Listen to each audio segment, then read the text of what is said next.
Bonjour et bienvenue sur ISOBourse. Vendredi 2 décembre 2016, l'indice CAC 40 a terminé la semaine sur une baisse hebdomadaire de 0,47% à 4529 points. Passons tout de suite à l'analyse des marchés dans le logiciel ISOBourse.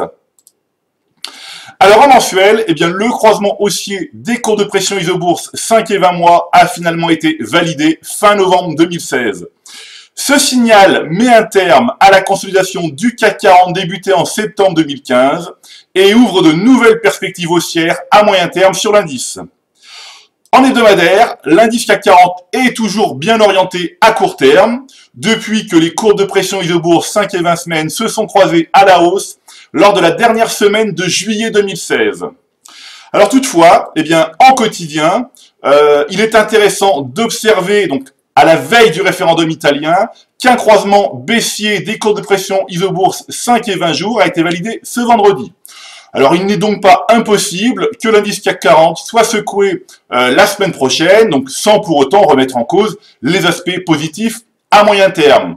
D'ailleurs, les utilisateurs ISOBourse savent parfaitement que pour réussir, il est recommandé de se laisser porter dans le sens de la marée mensuelle et d'occulter le clapot quotidien.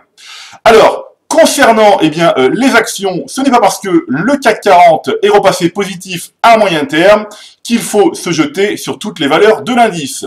Il faut savoir faire le tri de ces valeurs en portefeuille et ISOBourse est l'outil indispensable pour effectuer cette tâche. Alors, d'un côté, il y a les valeurs du CAC 40 qui sont baissières à moyen terme, donc notamment celles dont les courbes de pression ISOBourse 5 et 20 mois sont négatives, comme, alors par exemple, ici, Accor, où là, le croisement baissier date d'août 2015, les courbes sont toujours baissières.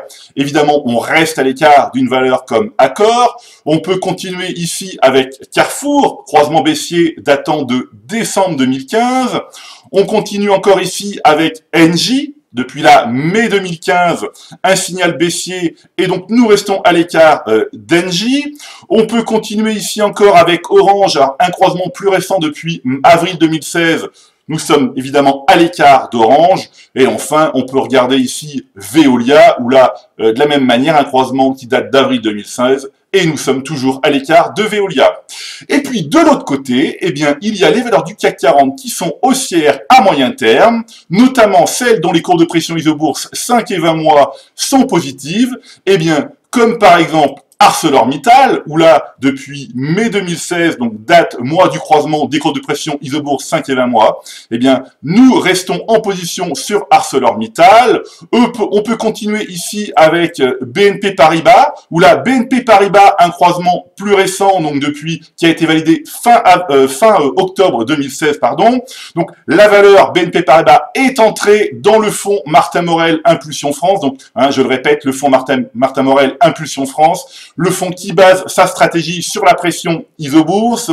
On continue ici avec Crédit Agricole, qui vient de valider fin novembre un croisement haussier mensuel. La valeur Crédit Agricole est entrée dans le portefeuille du fonds Martin Morel Impulsion France. On continue ici encore avec Technip, croisement qui date de mai 2016. La valeur est conservée évidemment en portefeuille depuis tout ce temps et on voit le parcours de la valeur ici.